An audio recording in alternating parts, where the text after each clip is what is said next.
Good morning students. आज हम पढ़ेंगे वसंत भाग 3 के पाठ 13 जहां पहिया है और इनके जो लेखक है वो है पी साईनाथ। पी साईनाथ ने जहां पहिया है के माध्यम से आर्थिक और शैक्षणिक स्तर पर पिछड़े हुए गांव के बारे में बतलाया है, जहां पर महिलाओं की जो दशा थी उन्होंने अपने जिम्मेदारी पर अपने भाव के आधार पर अपने आप को जिस तरीके से विकसित किया उसके आधार पर बताया जा रहा है कि जहां पहिया है का क्या रोल रहा है औरतों का। आज तमिलनाडु में एक गांव है जिसका नाम है पुडुकोट्टई। पुडुकोट्टई में साइकिल चलाना एक सामाजिक आंदोलन है, पर यह कुछ अजीब सी बात है ना। साइकिल चलाना एक आंदोलन, जबकि साइकिल, गाड़ी, मोटर, कार ये सब तो नॉर्मली सभी चलाते हैं और इसमें कोई बड़ी सी बात नहीं होती।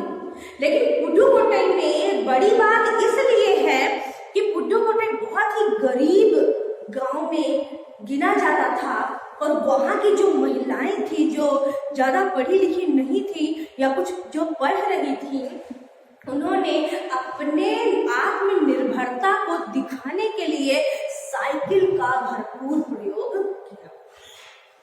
यानी कि साइकिल चलाने के पहले जब साइकिल नहीं चलाया जाता था, जब उन्होंने इस आंदोलन को प्रारंभ किया तो लोगों ने, समाज ने कई प्रकार की फब्तियां कसी उन पर, कई ताने कसे, टिप्पणियां दी, गंदे गंदे टिप्पणियां दी, लेकिन उन्होंने इस पर किसी भी प्रकार का ध्यान नहीं दिया।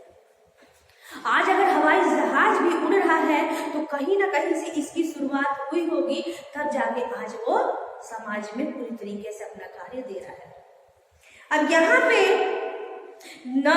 हजारों नवसाक्षर ग्रामीण महिलाओं के लिए आम बात है, अपने पिछड़ेपन पर लात मारने के लिए, अपना विरोध व्यक्त करने के लिए उन्होंने साइकिल का प्रयोग किया था, जो कि एक बहुत ही गरीब जिलों में से एक था पुडुकोट्टई, और स्वाधीनता, आजादी, गतिशीलता को अभिव्यक्त करने के लिए उन्होंने साइकिल चुना था, है ना। यानी कि अगर 10 साल की उम्र की लड़कियों को छोड़ दिया जाए तो कम से कम 1/4 औरतों ने वहां साइकिल चलाना सीख लिया था। और इसके अलावा 70,000 से भी अधिक महिलाओं ने प्रदर्शन एवं प्रतियोगिता जैसे सार्वजनिक कार्यक्रमों में बड़े गर्व के साथ अपनी कला का प्रदर्शन किया था। तो आप सोचो कि कितनी होड़ रही होगी उस जिले में साइकिल को लेकर आगे बढ़ने के लिए। अब वहीं पे अत्यंत रूढ़िवादी पृष्ठभूमि से आए जो मुस्लिम लड़कियां थी, जो मुसलमान थे, बहुत ही ज्यादा रूढ़िवादी थे, तो उन समाज से भी कई औरतें सामने निकल के आई, जिसमें एक जमीला बीबी थी। जमीला बीबी ने जब साइकिल चलाना शुरू कर दिया तो उन्होंने कहा कि यह मेरा अधिकार है, साइकिल चलाना मेरा अधिकार है और मैं चलाऊंगी। अब हमें बस का इंतजार नहीं करना पड़ता। और जब मैंने साइकिल चलाना शुरू किया तो कई लोगों ने मुझ पर कई फब्तियां कसी, टिप्पणी कसी। यानी कि हम समझ सकते हैं कि समाज में जिस तरीके से एक अवरोध उत्पन्न होता है, ये उन्होंने भी फेस किया, लेकिन उन्होंने इस बातों पर कोई ध्यान नहीं दिया और उन्होंने अपना कार्य निरंतर रखा। इसके अलावा फातिमा, जमीला बीबी के बाद एक फातिमा है जो माध्यमिक स्कूल की टीचर है। वो माध्यमिक स्कूल में पढ़ाती है, छोटे बच्चों को पढ़ाती है। इतना उनका पेमेंट नहीं है कि वो साइकिल खरीद सके, लेकिन साइकिल चलाने का इतना ज्यादा शौक था और अपनी स्वतंत्रता को दिखाने का इतना जुनून था कि वो हर शाम साइकिल चलाने के लिए उसको किराए पर लेती थी। हर शाम आधा घंटा वो साइकिल लेती थी किराए पर चलाने के लिए, और वो कहती थी कि इसे चलाने पर मुझे एक खास तरह की आजादी का महसूस होता है, आजादी मिलती है मुझे, हमें किसी पर निर्भर नहीं रहना पड़ता और मैं कभी भी इसे नहीं छोड़ूंगी। इसी तरह जमीला, फातिमा, अवकन्नी, इन्हीं के समुदाय की एक महिला जो 20 वर्ष के लगभग सब साइकिल चलाना उन्होंने भरपूर साइकिल चलाया। इसके अलावा कई औरतों को भी उन्होंने साइकिल चलाने का प्रशिक्षण दिया। अब यहाँ पे इस जिले में साइकिल की धूम मची हुई थी, तो साइकिल की धूम केवल इन्हीं महिलाओं में नहीं था, इनमें जो थी उनमें थी जो इसके प्रशंसक थे, जो साइकिल चलाने के लिए खूब बहुत ज्यादा प्रेरित थे, वो थे महिला, खेतीहर मजदूर, सब महिलाएं ही थी। सबसे बड़ा रोचक तथ्य ये है कि ये सारी की सारी महिलाएं ही थी।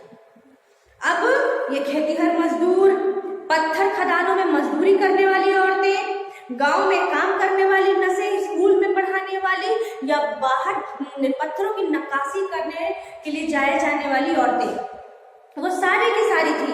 बालवाड़ी, आंगनवाड़ी कार्यकर्ता, बेशकीमती पत्थरों को तराशने में लगी औरतें, स्कूल की अध्यापिका इत्यादि, ग्राम सेविकाएं और दोपहर का भोजन पहुंचाने वाली औरतें भी इसमें पीछे नहीं थी। तो सबसे बड़ी संख्या उन लोगों की है जो अभी अभी नव साक्षर हुए, यानी कि जो यंग निकले, पढ़े लिखे निकले, उनके लिए ये बहुत ज्यादा क्या था, एक रोचक तथ्य था। और सबसे सीधा जो था उनका संबंध अपनी व्यक्तिगत आजादी के साथ था। तो उन्होंने बताया कि हम सबको जो आजादी मिली सो मिली, लेकिन अब हमें किसी के ऊपर डिपेंड नहीं रहना पड़ता, हम किसी के ऊपर निर्भर नहीं रहते। हमें सामान लाना है, पानी लाना है, दूध लाना है, अनाज को बाजार में जाकर बेचना है, मंडी लेकर पहुंचाना है, सब्जी भाजी तरकारी बेचना है या मार्केट से लेके आना है, तो हमें अपने पिता, पुत्र या पति का इंतजार नहीं करना पड़ता है। और हम साइकिलों पर, जो पहले हम पैदल उतने दूर जाती थी, अब तो हम साइकिल पर चढ़कर दूर दराज के इलाकों से पानी भरकर ले आते हैं। तो अब हम किसी के ऊपर निर्भर नहीं है, हम स्वयं आत्मनिर्भर है। तो इससे एक मतलब जो हमारे अंदर का जो विल पावर है, कॉन्फिडेंस लेवल है, वो बहुत ज्यादा बढ़ा। तो इस प्रकार से उन्होंने बताया कि ये हमारे प्रकृति का माध्यम था, जो साइकिल थी। इतनी टिप्पणियां और इतने मतलब उनके ऊपर जो फब्तियां कसी गई, इतना कसे जाने के बाद भी उनमें कोई प्रभाव नहीं पड़ता था, वो ध्यान नहीं देती थी, वो सिर्फ अपने कार्य पर लगी रहती थी। इसके अलावा जो बड़े बड़े जो शिविर लगने शुरू हुए, प्रशिक्षण शिविर, अब वो प्रशिक्षण शिविर कैसे, साइकिल सिखाने वाली औरतें ही लगाती थी, औरतें ही सिखाती थी और औरतें ही आती थी। उन्हें समाज में कोई वो नहीं था कि पुरुष जाति जो है, पुरुष है, वो क्या बोल रहा है, क्या फक्तियां कर रहा है, समाज क्या कह रहा है, नहीं।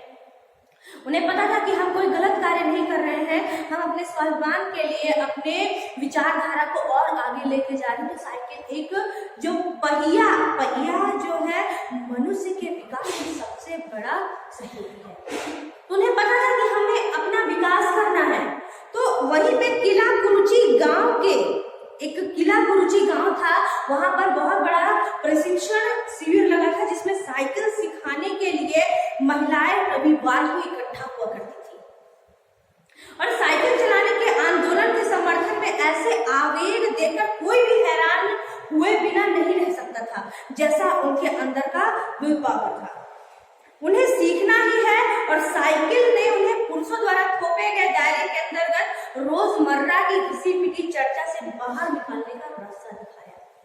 जिस तरीके से मजदूर खेत में काम करते हैं और गाने वगैरह गाते रहते हैं, उसी प्रकार से ये महिलाएं भी साइकिल चलाती थी या साइकिल सिखाती थी, तो भी उनके मुख में कोई ना कोई संगीत या गीत रहा करता था, जिसमें कई था, ओ बहिना आ सीखे साइकिल, घूमे समय के पहिए संग, ये बोल उनके मुख में रहा करते थे।